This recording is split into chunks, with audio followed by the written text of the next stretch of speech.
तो चलिए शुरू करते। किन मिल्दैन? मजाले मिल्छ, तर त्यसको लागि सरलाई हटाएर मलाई म्यानेजर बनाउनु पर्छ। रुको जरा। नै हुँदैन, तपाई म्यानेजरको लायक हुनुहुन्न। अच्छा, कसले भनेको लायक छुइन? यस्तो भैँसी जस्तो मान्छे चाहिँ लायक हुने। अनि म जस्तो फिट मान्छे चाहिँ लायक नहुने? बात तो सही है। म्यानेजर हुनलाई नलेज र एक्सपिरियन्स चाहिन्छ, फिट भएर हुँदैन, बुझ्नुभयो? तपाईले मलाई के सोचेको म्याम? मलाई माइक्रोसफ्ट कम्पनीले अफर गर्दा पनि म नेपालमै के गर्छु भनेर बसेको मान्छे हो। चान्चु नै सम्झिनु भयो कि क्या हो? खोइ त, नेपालमा बसेर के गर्नुभयो त? के गर्नुभयो रे? देख्नु भएन यत्रो ठुलो कम्पनी चलाइरहेको छु? चलाउँछ तपाईले? यो कम्पनी त म्यानेजर सरले चलाइरहनु भएको छ। यदि उहाँ नभएको भए यो कम्पनी पनि हुँदैन थियो। शाबास। कुरा चाहिँ सही गर्नुभयो म्याम तपाईले, तर तपाईको कुरा अधुरो भयो के?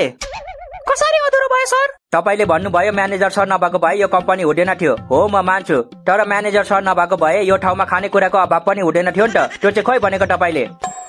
What do you mean? यो ठाउँको सबै खानेकुरा म्यानेजर सरले खानुहुन्छ भन्नु खोज्नु भएको तपाईले? खानुहुन्छ होइन, खाइसक्नु भयो भन्न खोजेको मैले। हेर्दै जानुस्, यो ठाउँमा चाँडै भोकमरी फैलिन्छ अब। Are you comedy me? कसलाई फोन गर्नु भएको सर? तेरो हजुरआमालाई। बोल्छस्?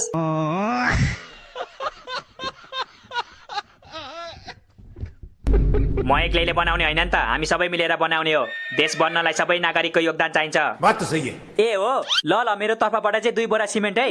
यो भन्दा धेरै योगदान गर्न सक्दिन म। तेरो सिमेन्ट तैसँग राख, 2 बोरा सिमेन्टले देश बन्छ? देश नबने पनि देशवासीको लागि एउटा टोइलेट त बन्छ नि त। कौन है ये लोग? कहाँ से आते हैं?